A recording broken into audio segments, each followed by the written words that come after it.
तर तेव्हापासून मी बघतोय गेली 10 वर्ष तरी त्याच्या आधीपासून की तुम्ही आरक्षणाला फार आग्रही होतात. हो, मग आता पण आहे. पण ते आता तितकं दिसत नाही ना. कसं दिसणार? मी त्याची बातमी करत नाही. मी आता काल मिटिंग करून आलोय म्हणजे आग्रह आहे का नाही?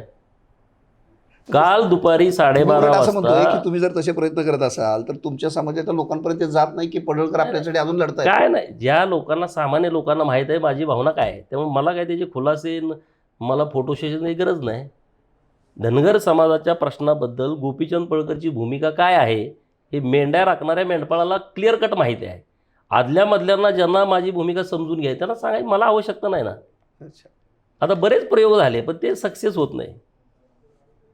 धनगर त्यामुळे आता मी काल मिटिंग करून आलो. गिरीश महाजन साहेब, CM साहेब, मी. आता गिरीश महाजन साहेबांना घेऊन दिल्लीला चालू आहे. म्हणजे 2 तारखेच्या आधीच जायचं होतं तर 2 तारखेला तो मॅटर लागला नाही. तर प्रयत्न आमचा सुरू आहे.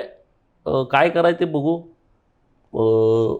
महाराष्ट्रातील एक प्रमुख लोकांची बैठक बोलवायचा विचार आहे जे राजकारण विरहित, अच्छा. की ज्याच्यावरती फक्त मेरिटवरती चर्चा झाली पाहिजे. आरक्षण मिळायचं काय म्हणजे आमच्याकडे हे दाखला आहे ना, ते झाले सगळं 120 दाखले जोडले होते हायकोर्टामध्ये, ते आपलं नाकारले. तिथून आता पुढं काय एक्सपर्ट लोक